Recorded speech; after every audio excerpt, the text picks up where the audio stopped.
you were talking about the choice and so on, and ensuring that there is real choice there. But I would have thought that over time there will be natural wastage, if you like, in terms of providers.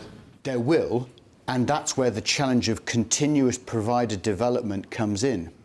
That you need to never be content with your group of providers. One that the reference to Windows there is allowing new opportunities for new providers to come in, and actually unless an early willing provider model has an element of churn in it, the successful are doing well and getting more activity, which will lead to some people leaving the market. It's a dynamic market, not a static market at that stage. So you'll have some leaving, but you should also, at that stage, when it's down to 3, well, let's say, well, one of these providers is getting a bit complacent. Actually, I can come in, I can have a different quality or service offering, or it's worth me while offering that service now in that area or investing, because it's down to 3, and actually I come along, and then you get the provider saying, when's my next window to come in? But it's again this attitude of a different culture towards the provider management. So yes, you'll need to manage it actively, a market, with the expectation that people will come in and out, not that you have a fixed group, I think. Well, one of the things that we've been doing with Westminster PCT, and we're kind of hoping to develop further with the subcluster, was that the idea of changing the nature of the procurement process. In our opinion, some of the procurement that we've done today has been too specific, as in we've written the actual specification, agreed it with the PCT, and it's gone out, and it becomes a price war on who to do it for that price. Yep. Our perception is that whilst that's all well and good, and I'm talking about moving services out of hospitals into the community, obviously in this context, whilst that's all well and good, what we prefer to do is to be able to procure on the basis of we require for the following geographical area or the following population a service in the clinical area of X requiring the following outputs, right, which would be clinical outputs as well as possibly some patient choice outputs, okay? And to be provided in this area for a period of 1 year, 3 years, whatever the contract was going to be. Then to allow providers to be able to come with innovative solutions of ways in which they might provide that service. And at that stage start the evaluation process of, okay, which is clinically more successful and which is better value for money and better patient choice.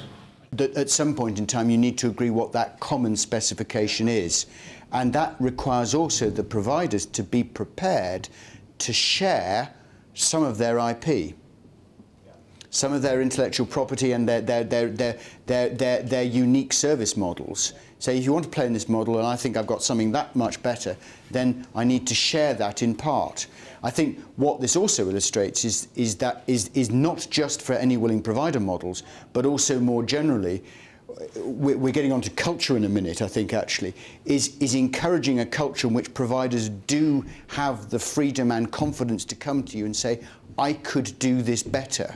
Now, I think we've described all of the acute contract structure, which is a large amount of activity and a high degree of specificity driven by HRGs. I think the cultural challenge is to create the environment in which you can say to providers, if there's a better way of doing this, tell me about it and I'll look at it. And you genuinely do then follow through on it rather than just being lip service.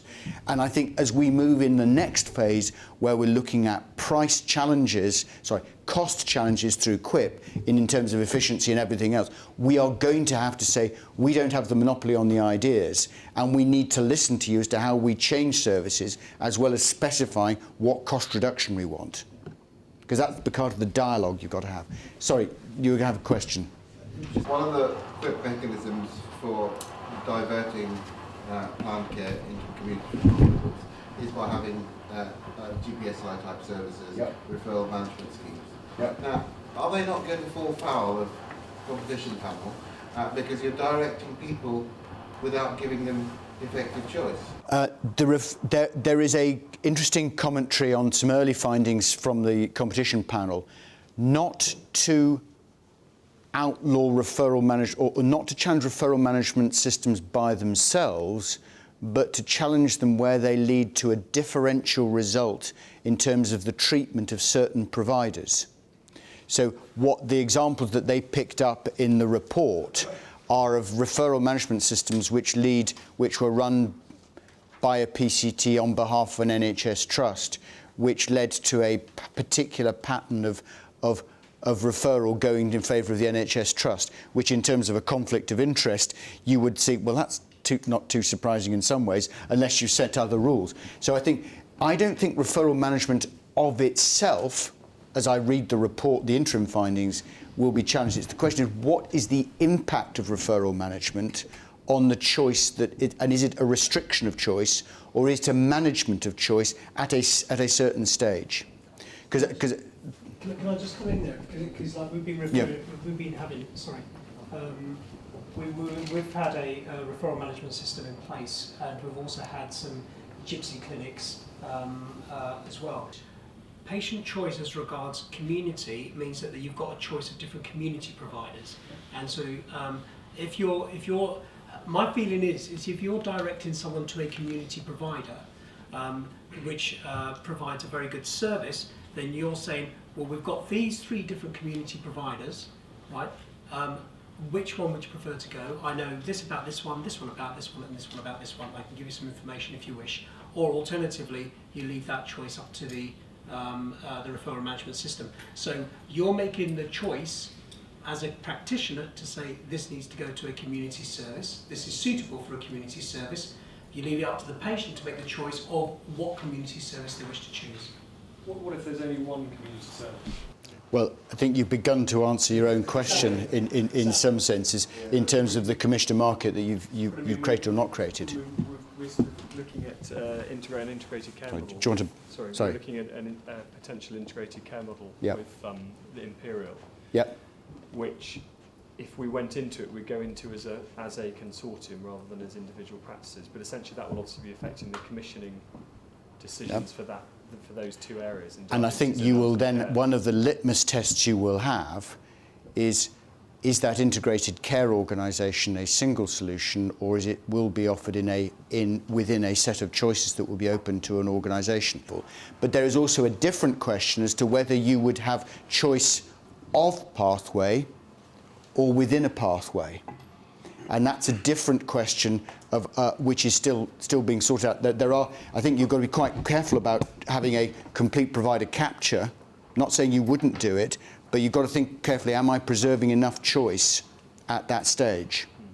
Can I take a... Sorry, yes, Ash.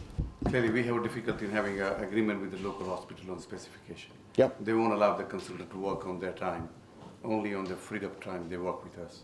As regards the choice, we put them on chosen book. Yep. The choice is given at a practice level with a different referral form. And then we have an agreement with the local hospital. The gypsies will screen them before they're given to the hospital. Yep. So that's how. And plus on other side, the conflict managing with the patient. On the referral form, we clearly point out that we have an interest in the company. Yeah, exactly what I'd expect. Thank you. If there is a single community provider, mainly because it's come through in any willing provider route, Yeah. it started off because of an idea, of a process, and a single provider is providing that in the community. Then where are the difficulties with that? Because it is open to the market to provide that same service. No one else is coming forward to provide it, but you're still left with that one community provider service. And that's one of the areas that is being looked at in terms of how do you make sure there's a transparency of the opportunity. And I think it's one of the questions that consortia will have to ask themselves when you have these developments of service organically. At what stage has there been sufficient publicity of that opportunity, sort of in EU procurement law terms, to mean that there is sufficient competition? Sorry, you don't worry about EU competition terms particularly, but it's just a general requirement that there will be a level of transparency. Because I think the related question is, if I only have one provider, how do I have the competitive tension in that market that I'm always getting the best from that one provider? And that's one of the essential characteristics of an any willing provider model, is there should be some level of competitive tension by reference to quality. I think the evolution of good ideas to pilots, to procured, to stable markets is something that health's been quite poor at doing. But I think that process needs to sort of mature in some senses. But I think it's quite possible to do it. It's just a question of recognising when you move from one stage to another in that process.